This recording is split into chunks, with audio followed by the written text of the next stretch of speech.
निर्जला एकादशी या भीमसेनी एकादशी व्रत कथा।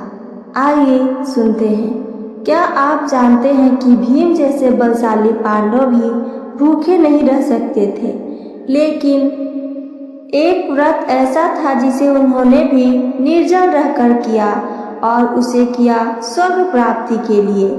आज हम आपको सुनाने जा रहे हैं निर्जला एकादशी की वह दिव्य और अद्भुत कथा जो स्वयं व्यास जी भीमसेन को सुनाई थी। इस वीडियो को अंत तक जरूर सुनिएगा, क्योंकि यह सिर्फ एक व्रत की कथा नहीं, बल्कि भगवान विष्णु की भक्ति और मोक्ष की सीढ़ी है।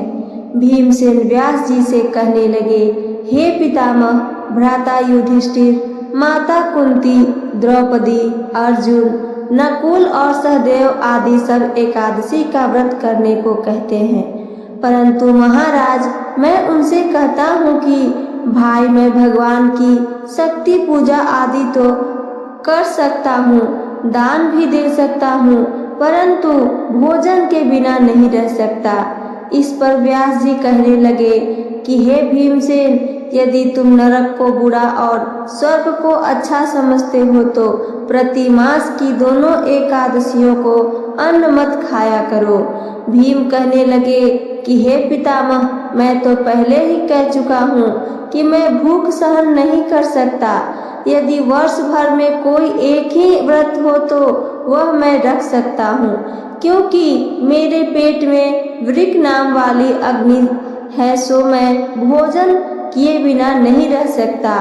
भोजन करने से वह शांत रहती है, इसलिए पूरा उपवास तो क्या एक समय भी बिना भोजन किए रहना कठिन है। अतः आप मुझे कोई ऐसा व्रत बताइए जो वर्ष में केवल एक बार ही करना पड़े और मुझे स्वर्ग की प्राप्ति हो जाए। श्री व्यास जी कहने लगे कि हे पुत्र, बड़े बड़े ऋषियों ने बहुत शास्त्र आदि बनाए हैं, जिनसे बिना धन के थोड़े परिश्रम से ही स्वर्ग की प्राप्ति हो सकती है। इसी प्रकार शास्त्रों में दोनों पक्षों की एकादशी का व्रत मुक्ति के लिए रखा जाता है। व्यास जी के वचन सुनकर भीमसेन नरक में जाने के नाम से भयभीत हो गए और कांप कर कहने लगे कि अब क्या करूं? मास में 2 व्रत तो मैं कर नहीं सकता, हाँ, वर्ष में एक व्रत करने का प्रयत्न अवश्य कर सकता हूँ। अतः वर्ष में एक दिन व्रत करने से यदि मेरी मुक्ति हो जाए तो ऐसा कोई व्रत बताइए। यह सुनकर व्यास जी कहने लगे कि वृषभ और मिथुन की संक्रांति के बीच ज्येष्ठ मास के शुक्ल पक्ष की जो एकादशी आती है उसका नाम निर्जला है। तुम उस एकादशी का व्रत करो। इस एकादशी के व्रत में स्नान और आचमन के सिवा जल वर्जित है। आचमन में 6 माह से अधिक जल नहीं होना चाहिए, अन्यथा वह मदपान के सदृश हो जाता है। इस दिन भोजन नहीं करना चाहिए, क्योंकि भोजन करने से व्रत नष्ट हो जाता है। यदि एकादशी को सूर्योदय से लेकर द्वादशी के सूर्योदय तक जल ग्रहण न करे तो उसे सारी एकादशियों के व्रत का फल प्राप्त होता है। द्वादशी को सूर्योदय से पहले उठकर स्नान आदि करके ब्राह्मणों का दान आदि देना चाहिए। इसके पश्चात भूखे और सत्पात्र ब्राह्मणों को भोजन कराकर फिर आप भोजन कर लेना। इसका फल पूरे 1 वर्ष की संपूर्ण एकादशियों के बराबर होता है। व्यास जी कहने लगे कि हे भीमसेन, यह मुझको स्वयं भगवान ने बताया है। इस एकादशी का पुण्य समस्त तीर्थों और दानों से अधिक है। केवल एक दिन मनुष्य निर्जला रहने की से पापों से मुक्त हो जाता है। जो मनुष्य निर्जला एकादशी का व्रत करते हैं उनकी मृत्यु के समय यमदूत आकर नहीं घेरते, वरन भगवान के पार्षद उसे पुष्पक विमान में बिठाकर स्वर्ग को ले जाते हैं। अतः संसार में सबसे श्रेष्ठ निर्जला एकादशी का व्रत है, इसलिए यत्न के साथ इस व्रत को करना चाहिए।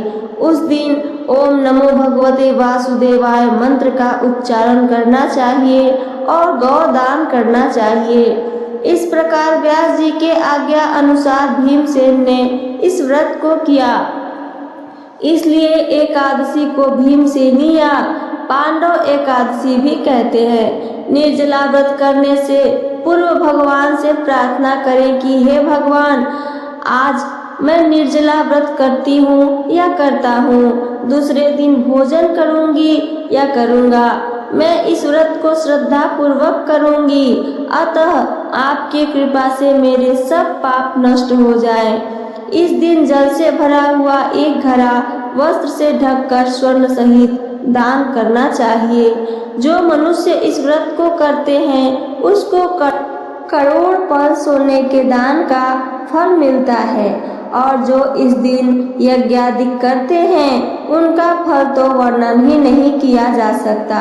इस एकादशी के व्रत से मनुष्य विष्णु लोक को प्राप्त होता है। जो मनुष्य इस दिन अन्न खाते हैं वे चांडाल के समान हैं, वे अंत में नरक में जाते हैं। जिसने निर्जला एकादशी का व्रत किया है वह चाहे ब्रह्म हत्या हो, मदपान करता हो, चोरी की हो या गुरु के साथ द्वेष किया हो, मगर इस व्रत के प्रभाव से स्वर्ग जाता है। हे कुंती पुत्र, जो पुरुष या स्त्री श्रद्धा पूर्वक इस व्रत को करते हैं उन्हें अग्रलिखित कर्म करने चाहिए।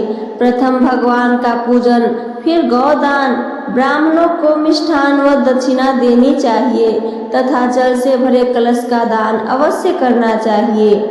निर्जला के दिन अन्न, वस्त्र, उपहन, जूती आदि का दान भी करना चाहिए। जो मनुष्य भक्ति पूर्वक इस कथा को पढ़ते हैं या सुनते हैं उन्हें निश्चय ही स्वर्ग की प्राप्ति होती है।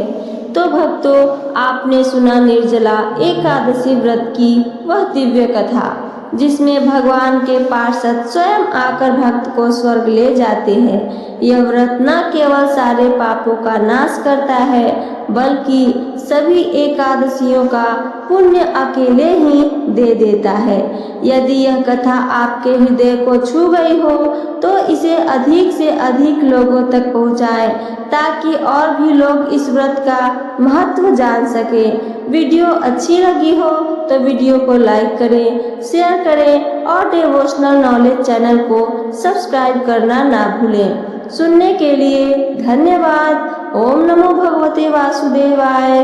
फिर मिलेंगे एक और दिव्य पौराणिक कथा के साथ अगले वीडियो में। जय श्री हरि।